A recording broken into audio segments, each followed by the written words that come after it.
Okay, moving on to the next claim here. All Jews will be saved.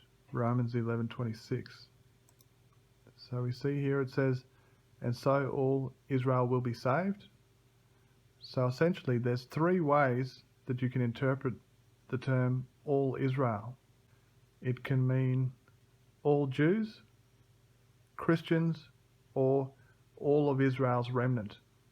Okay, so the dispensationalists use verses 25 and 26 to say that after salvation has finished going to the Gentiles through Paul's gospel, there'll be a change back to Peter's gospel, and at that time, all the Jews that are alive in that time period will be saved. So it's not that all of Israel will be saved, but all of Israel that is alive at that time will be saved. So all Jews alive after the rapture will be saved, according to their doctrine. So just reading the end of verse 25 there as well, it says that blindness in part has happened to Israel until the fullness of the Gentiles has come in. So we'll just look at the options we have in interpreting those two terms. Blindness happening to Israel and the fullness of the Gentiles has come in. So the term until the fullness of the Gentiles has come in, it can mean until salvation has finished going to the Gentiles, and that's how the dispensationalists use it, or it can mean until salvation has gone more fully to the Gentiles. That's not a perfect wording of it, but you'll see as we go on what I'm getting at. And so the other term, blindness in part has happened to Israel. It can mean just blindness in general has happened to Israel, or part of Israel's blindness has happened. So a summary of the complete passage there for the dispensationalists would be blindness has happened to Israel until salvation has finished going to the Gentiles, then all Jews that are alive will be saved. And for my interpretation, it would be part of Israel's blindness has only happened until salvation has gone more fully to the Gentiles. Only then will all of Israel's remnant be saved. Now, you might think that's a bit of a strange interpretation, but when you read what he had written before it, it all makes sense. Because salvation coming to Gentiles provokes Jews towards salvation through jealousy, we see that in verse 14, an increased fullness of the Gentiles' salvation will result in an increase in the fullness of the remnant of Israel. And that's actually what he's writing about from verses 11 through to 31. Even after verse 26 there, down to verse 31, we see the same thing being written about.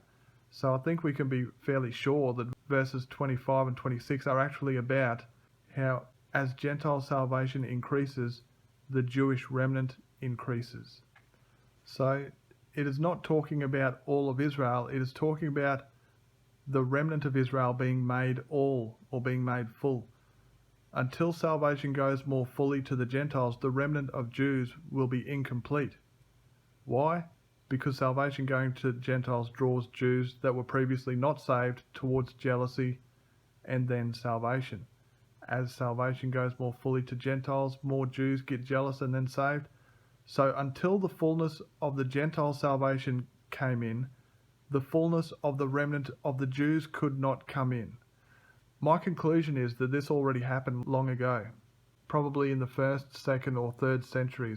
What he's getting at is that the amount of Jews that were saved at that current time is not the entire remnant of Israel, because part of the gospel is that as Gentiles come in, it actually draws Jews in. So we can't say that we've seen all the Jews that are going to get saved until this effect manifests the increase in salvation of the Jews. So we see in the scripture here, it says, I say then, have they stumbled that they should fall? Certainly not, but through their fall, to provoke them to jealousy, salvation has come to the Gentiles. He continues, just skipping verse 12 there, verse 13, for I speak to you Gentiles inasmuch as I am an apostle to the Gentiles. In the King James it's translated, inasmuch as I am the apostle to the Gentiles. I magnify my ministry, if by any means I may provoke to jealousy those who are of my flesh, that is, Jews, and save some of them. So we see here a link between salvation going to the Gentiles, Jews coming to jealousy, and then salvation. So the reason Paul wants to magnify his ministry is because he's the main minister to the Gentiles.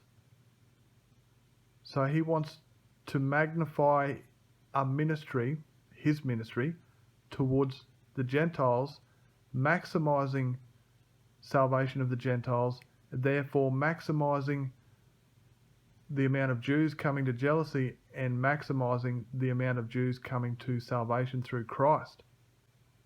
Notice in verse 23 and 24, it's still talking about Jews coming into Christ. He'd been writing about how branches were broken off. That's the Jewish branches that were in God's condemnation. And he says that you Gentiles, he may not spare you either, just as they were broken off, you can be broken off. Of course, the Dispensationalists say this is talking about nations, like the entire nation of or group of nations of Gentiles can be broken off. I think it's fairly obvious that it's talking about individuals.